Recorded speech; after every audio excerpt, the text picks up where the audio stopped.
آئی ہوگی کسی کو ہجر میں موت،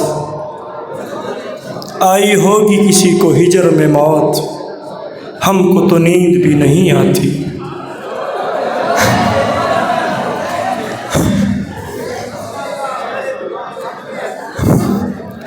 تشریف لاتے ہیں فضیلت الشیخ فضیلت القاری استاد الاساتذہ مدیر الکلیہ قاری صہیب احمد میر محمدی حفظہ اللہ و یرعاہ کے انداز بیان میں ابو بکر صاحب حفظہ اللہ۔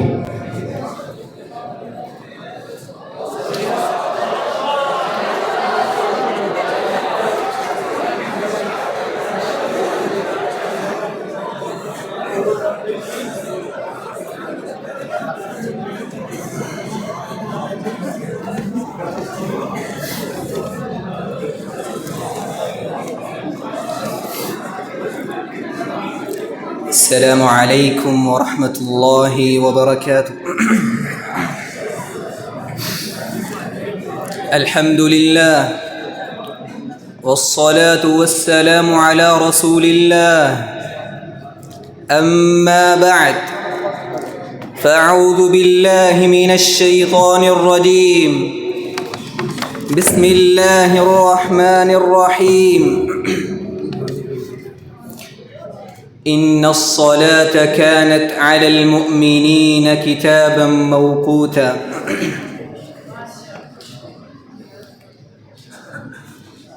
لائق التکریم سامعین مکرم، خوش نصیب ہیں وہ ہستیاں، سعادت مند اور بختور ہیں وہ چہرے کہ جن کو اللہ سبحانہ و تعالی کے سامنے جھکنا نصیب ہو جاتا ہے۔ اور جس شخص کو یہ سعادت حاصل ہو جائے، توفیق مل جائے، تو پھر پوری کائنات اس کے سامنے ڈھیر کر دی جائے، اس کو وہ چین اور وہ سکون اور راحت نہیں ملتا جو اللہ سبحانہ و تعالی کے سامنے کھڑا ہونے کے ملتا ہے اس کو۔ اس لیے رب کا قرآن کہتا ہے تتجافى جنوبهم عن المضاجع يدعون ربهم خوفا وطمعا ومما رزقناهم ينفقون۔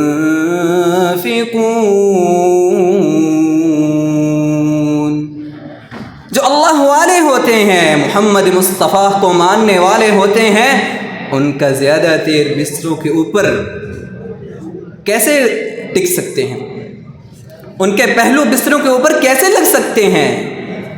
جن کا دل اللہ سبحانہ وتعالی کے ساتھ جڑا ہوتا ہے۔ اسی لیے عدی بن حاتم رضی اللہ عنہ کہا کرتے تھے ما دخل وقت صلاة قط حتى اشتاق الیہا۔ اور لوگوں، کبھی بھی کسی نماز کا وقت داخل نہیں ہوتا لیکن عدی بن حاتم کے دل کے اندر اس نماز کی محبت موجود ہوتی ہے۔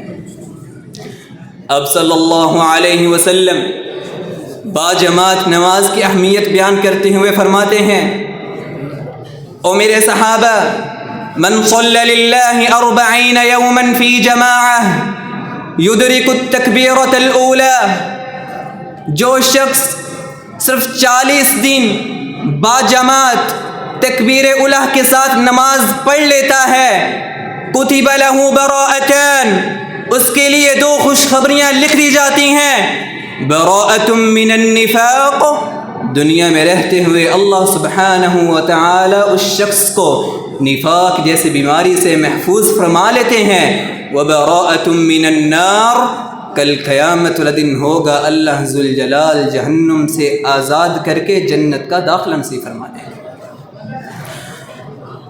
اب صلی اللہ علیہ وسلم صحابہ کے ساتھ تشریف فرما ہیں اور فرماتے ہیں انکم سترون ربکم کما ترون هذا القمر، او میرے صحابہ تم اپنے رب کو اس طرح دیکھو گے جس طرح تم 14ویں کے چاند کو دیکھتے ہو۔ لا تضارون فی رؤیتہ، اور 14ویں کے چاند کو دیکھتے ہوئے کبھی تمہیں کوئی مشقت ہوئی، ٹینشن ہوئی، ڈپریشن ہوئی؟ فَإِنِ اسْتَطَعْتُمْ أَلَّا تُغْلَبُوا عَلَى صَلَاةٍ قَبْلَ طُلُوعِ الشَّمْسِ وَقَبْلَ غُرُوبِهَا، اور میرے صحابہ اگر اللہ رب العزت کو اس طرح دیکھنا چاہتے ہو تو فجر اور عصر کی نماز کی پابندی کر لو، کل قیامت الدن اللہ کا دیدار بھی کر لینا۔ ہمارے سلف صالحین کو اللہ سبحانہ و تعالی نے کتنا خوبصورت پیدا کیا تھا، اور وہ اپنی اولادوں کی تربیت بھی خوبصورت کیا کرتے تھے۔ صحابی کہتے ہیں، اے بیٹا ادرکت الصلاۃ معنا، کیا تو نے ہمارے ساتھ نماز پڑھی ہے؟ بیٹا کہتے ہیں قال نعم، جی ہاں میں نے آپ کے ساتھ نماز پڑھی ہے۔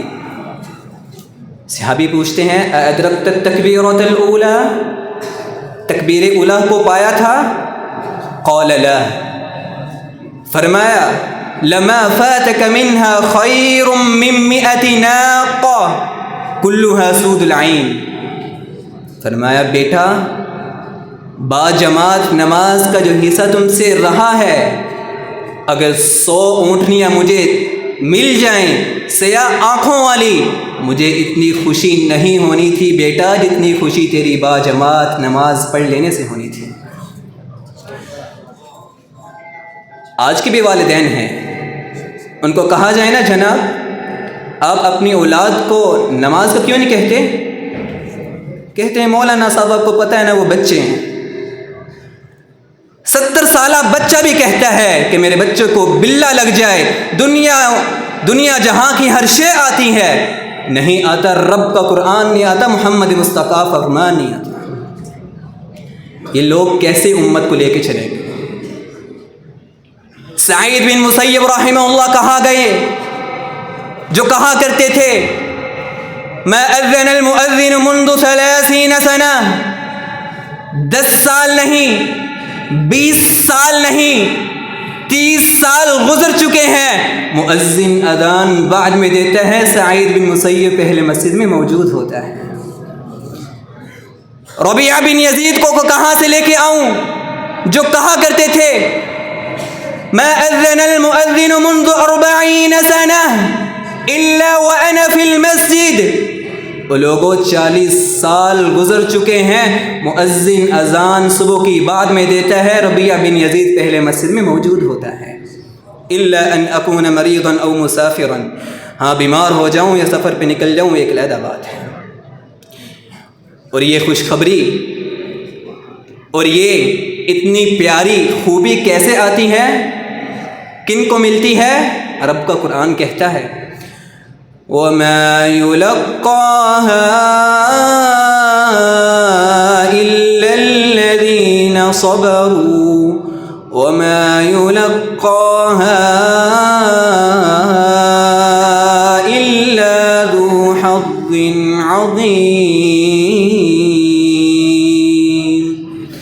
اللہ سبحانہ و تعالی سے دعا ہے کہ خالق و مالک جب تک ہمیں رکھے، ایمان کی حالت میں رکھے، جب بھی اپنے پاس بلائے ایمان کی اعلیٰ اور خوبصورت کیفیت میں بلائے اور اپنی دیدار کا مستحق ٹھہرائے۔ وآخر دعوانا ان الحمد للہ رب العالمین۔